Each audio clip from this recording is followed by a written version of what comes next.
രാവിലെ എൻ്റെ favourite breakfast ആയിരുന്നു കേട്ടോ കഴിക്കാൻ വേണ്ടിയിട്ട്. ഗോതമ്പിൻ്റെ പുട്ടും കിഴങ്ങറിയും ഉണ്ടായിരുന്നു. എൻ്റെ അനിയനാണെങ്കിൽ നല്ല ഉറക്കമാണ്, എണീറ്റിട്ടില്ല. അവന് രാത്രി ഓട്ടം പോയിട്ട് രാവിലെ ഫുൾ ഉറക്കമായിരിക്കും.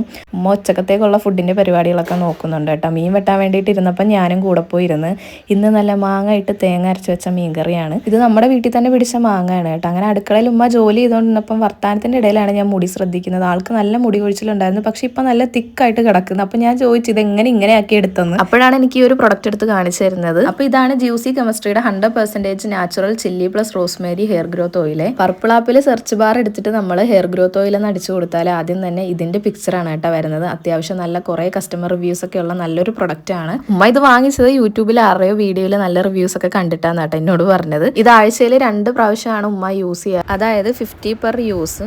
2-3 ഡ്രോപ്പ് എടുത്തിട്ട് നമ്മുടെ തലയോട്ടിയിൽ ഇതേപോലെ നല്ല രീതിയിൽ മസാജ് ചെയ്ത് കൊടുക്കണം. ഒന്നെങ്കിൽ ഇതൊരു 30 മിനിറ്റ് തലയിൽ തേച്ച് പിടിപ്പിച്ചിട്ട് പോയി കുളിച്ചാൽ മതി, അല്ലെങ്കിൽ രാത്രി കിടക്കാൻ നേരം തേച്ചിട്ട് അങ്ങനെ കിടന്നാലും മതിയെ. എന്നിട്ട് രാവിലെ വാഷ് ചെയ്ത് കളഞ്ഞാൽ മതി. ഇതൊരു 64% ഹെയർ ഫോൾ കുറക്കാൻ വേണ്ടിയിട്ട് നല്ല രീതിയിൽ ഹെൽപ്പ് ചെയ്യും. കണ്ടിന്യൂസ് ആയിട്ട് ഈ ഒരു പ്രൊഡക്റ്റ് യൂസ് ചെയ്താൽ നിങ്ങൾക്ക് നല്ല റിസൾട്ട് കാണാൻ പറ്റും. ജ്യൂസി കെമിസ്ട്രിയുടെ ഈ ഒരു 100% natural chilli plus rosemary hair growth oil നമ്മുടെ ഹെയറിന്റെ റൂട്ട്സ് നല്ല സ്ട്രോങ് ആക്കി വെക്കാനും അതേപോലെ തന്നെ ഹെയർ നല്ല ഹെൽത്തി ആയിട്ടിരിക്കാനും ഹെൽപ്പ് ചെയ്യും. ഇത് നിങ്ങൾക്ക് വാങ്ങിക്കണമെങ്കിൽ പർപ്പിളിലും ആമസോണിലും നൈക്കയിലും ഫ്ലിപ്കാർട്ടിലും അതേപോലെ തന്നെ മിന്ത്രയിലും ജ്യൂസി കെമിസ്ട്രിയുടെ വെബ്സൈറ്റിലും അവൈലബിൾ ആണ്. സ്ക്രീനിലും കൂടെ ഞാൻ പ്രൊഡക്ട്സ് എല്ലാം ടാഗ് ചെയ്ത് കൊടുത്തേക്കാവേ. അങ്ങനെ ഉച്ചക്ക് ഫുഡ് കഴിക്കാൻ വേണ്ടിയിട്ടിരുന്ന് നല്ല മാങ്ങ ഇട്ട് വെച്ച മീൻകറിയും ബീട്രൂട്ടും പിന്നെ കുഞ്ഞന ഇല പൊരിച്ചേക്കും ഉണ്ടായിരുന്നു. പിന്നെ തലേ ദിവസത്തെ കുറച്ച് തീയലും കൂടെ ഉണ്ടായിരുന്നു.